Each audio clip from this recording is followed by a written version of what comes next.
that it is not free. There is one thing that is free, and that is how much the horse can reach his head down towards the ground. And the further your horse puts his head down, the better it is. So if your horse ends up dragging his nose along the ground, I will give you a gold star. None of them will actually do that. So one day they will. In fact, I was thinking the other day I ought to have some gold stars in my truck, just in case one day somebody manages to do this. So that's the only thing that's free, okay? Everything else is minutely controlled by you. The tempo of the free walk has to be the same as your working walk. The tempo of your free walk has to be the same as your working walk. The reason we do free walk is because we want our horses to stretch out their top line and their hamstring, okay? What happens in dressage is you get your horse to do a lot of weightlifting stuff in order to stay balanced, right? Remember, the whole thing is based on balance? In order to be completely balanced and able to move in one direction or another at a moment's notice, a horse has to be completely centered with you right in the middle. In order to be like that, they have to engage their core, they have to use their rear end, and it's like weightlifting. They have to really make those muscles very strong and round in order to do that, okay?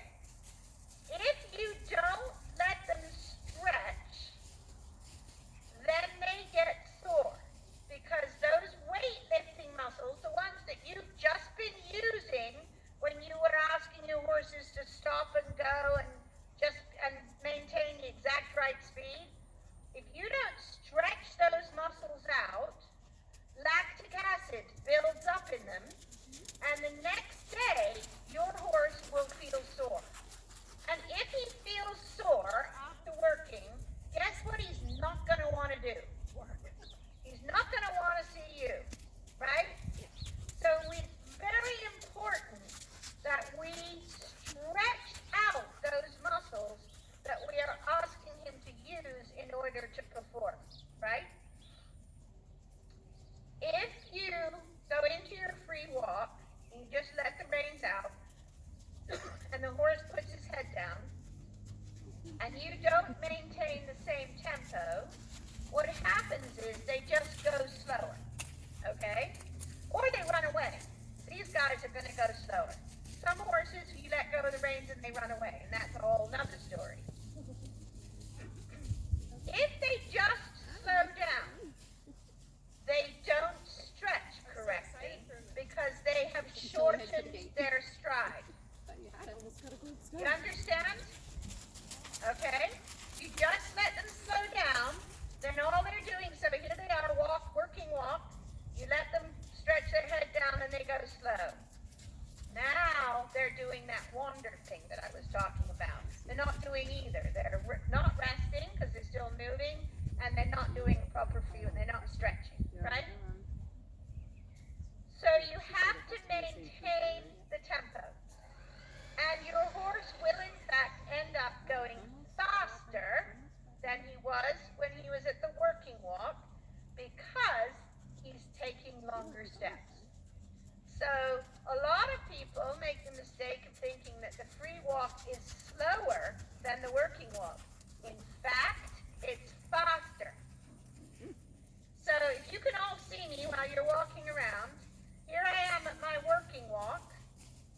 Now I'm going to stretch, but I'm going to maintain my tempo. Yes. Okay. See? So when you put your horse down into a free walk, he is not going to slow down. He's going to speed up because he's going to be taking longer steps.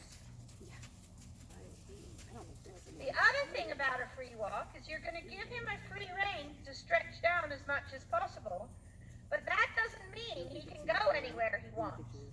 So even though you have a long rein, you have to have good enough rein management so that if he starts to look off to another way or he starts to head up to the gate, you can control him. You have to put him back where he's supposed to be and then release again. That make sense? They ride the wave to the Okay. Let's go back to working walk. first.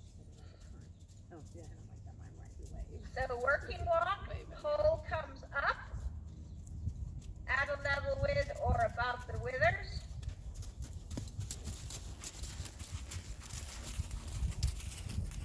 Walk has to look like it's going somewhere. Back feet have to come up into the tracks of the front feet.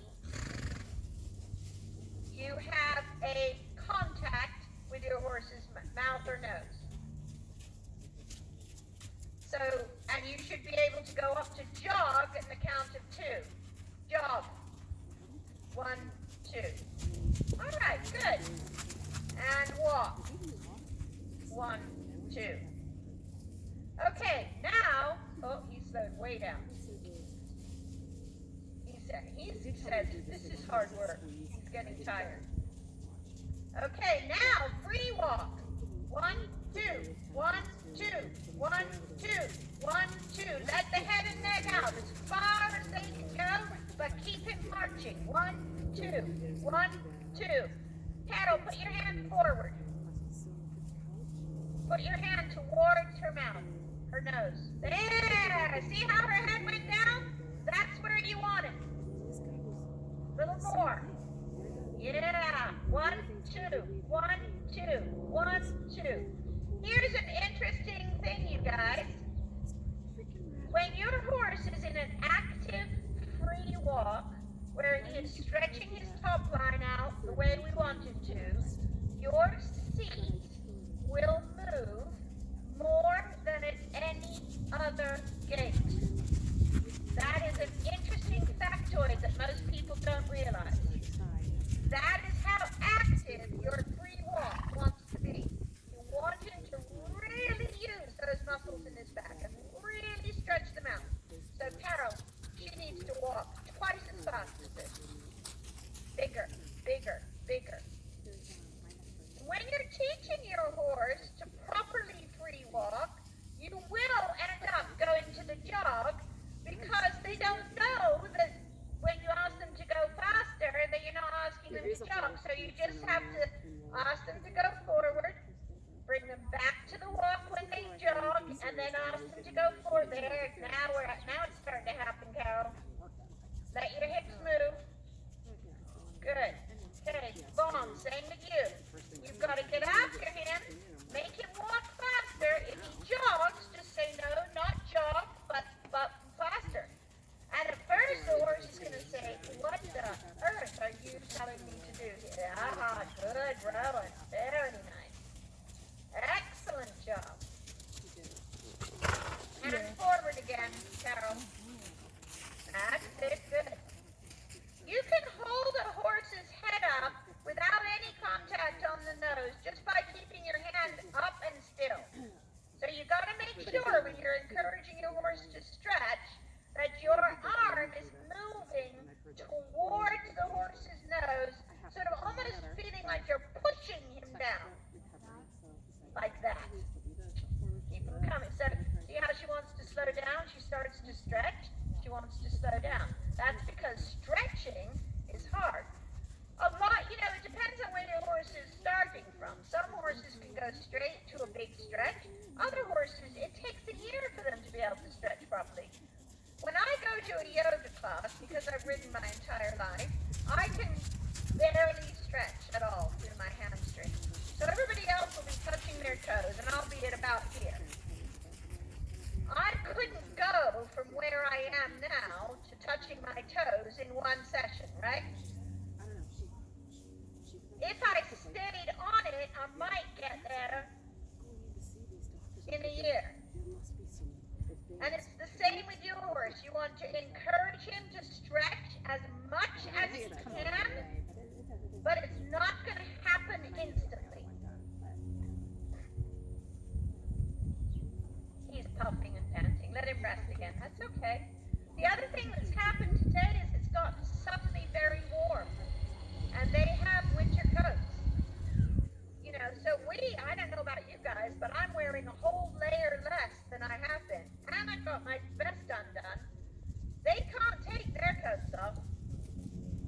take our layers off, they come.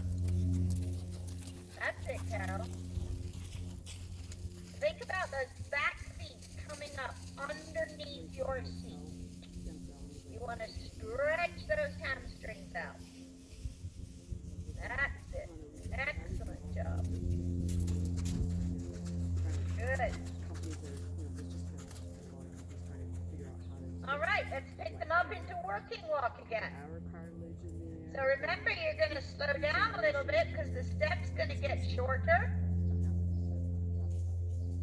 But your tempo is going to stay the same. 1, 2, 1, 2, 1, 2. Their pole is going to come up because now you want them to be able to stop or go at a moment's notice. That's it. Got a little sticky over there. Uh-huh.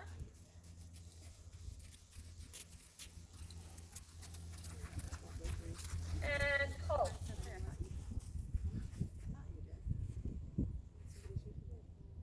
Good. And come on in here so that you can all hear me. We have 10 minutes left, and I just want to chat a little bit. Plus, these horses are, this is a workout for them. For you too, probably. After a winter of not doing much, and it's warm, they got their winter coats. It's hard. Good job. Get a picture like that with all. Oh yes, let's do that. That's a great idea. Let's get a little bit closer together.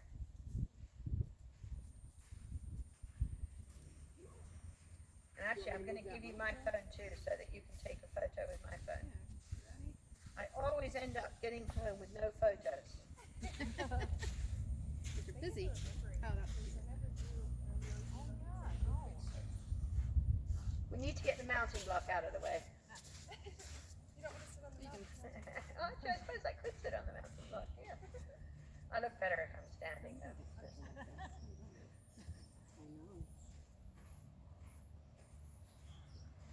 Oh, that's a great shot.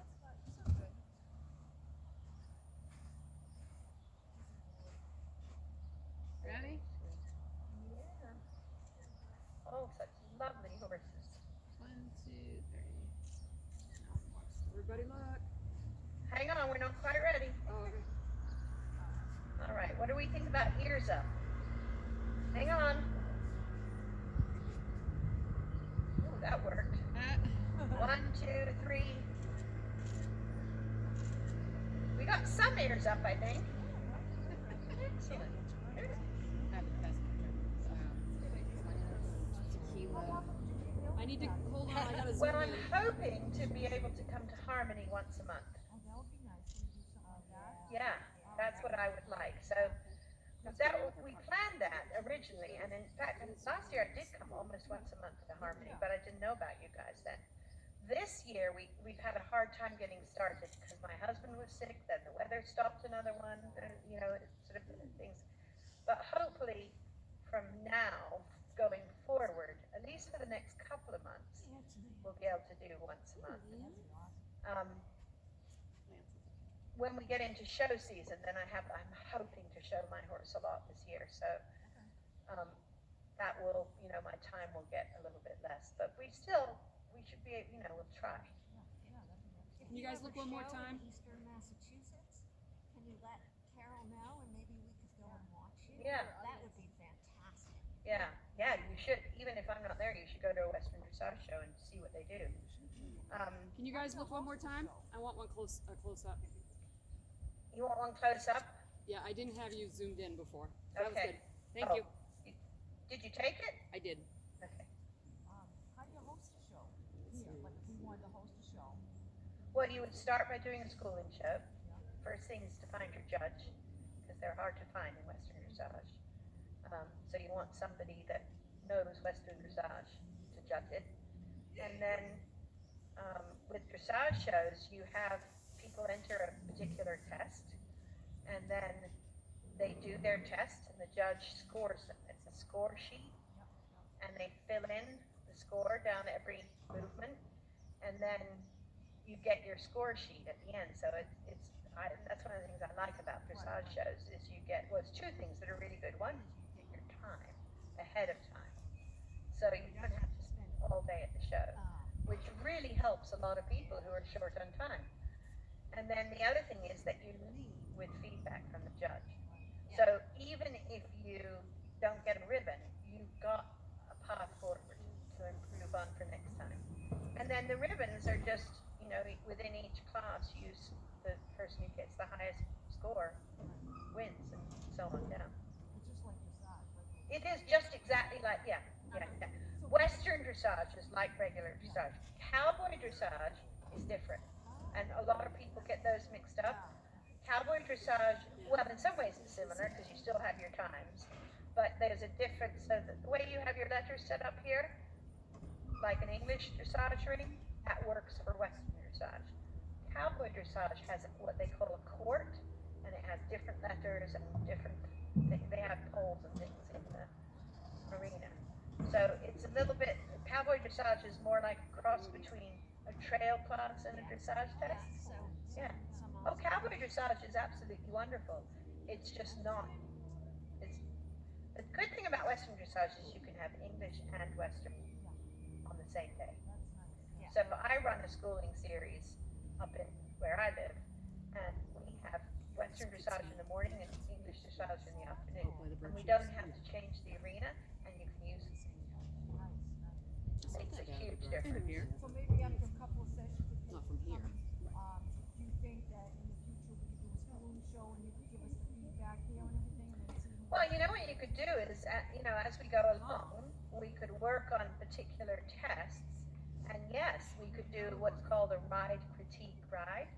So everybody would have like 15 minutes, and they would do their test, and I would score it, and then I'd come out and give them 5 minutes of, you screwed up a little bit here, let's try doing this, and then they do it again, and hopefully, if I've done my job, their second score is higher than their first. Oh, that's nice.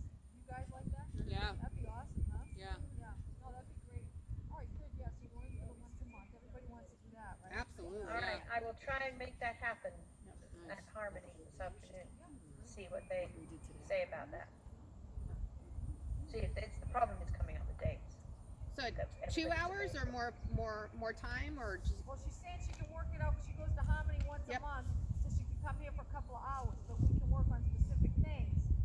Yeah, that's the thing, because, her time is getting short. with Yeah, social I and heard that everything. So part. that would work for now, and then in the future, she has a full day and we can do it, then we'll talk about that, later on in the future. I like it. Yeah. Good. So that's perfect, and then we can do like a ride critique, right? Yeah. We could individually work on Yep. certain things, yeah, that's perfect, that's great, yeah. So you all know what you're working on now between now and the next time I come, right? More of what we did here. Inevitability. And why don't you make it some of your homework to That's gonna be my download and print out Western Dressage of America introductory tests? And you can just start playing with those. See if you can figure them out. If you have questions like, it says do this, but what does that mean? Or I don't know which way I'm supposed to turn here. Bring those with you, and I can answer those questions for you. Because if you have the tests in your head a little bit, it really helps when you come out to ride your horse. It gives you stuff to do. Like, oh, maybe I'm going to practice that 20-meter circle today, or maybe that turn is really hard, or maybe I can't stop straight. Then you have specific things to practice. Which I do it all. When I go out and ride my horse, and I'm like thinking, oh, what am I going to do? I go back to the test and say, okay, well, let's try that. And then you start getting bored with that. Then you start playing with the next test, the higher level. Even what you were saying about the working walk, the relaxed walk, and then doing the transitions, 1, 2, tracking properly, and, going from walk to jog, home, the downward and upward transitions, yeah. All of that, that's great information, that's something we can all work on right now. Absolutely. Hopefully, I've given you enough Oh, yeah. just in this to work on for a month. Because all of those things are difficult. Riding is the hardest sport there is. It is. I'm totally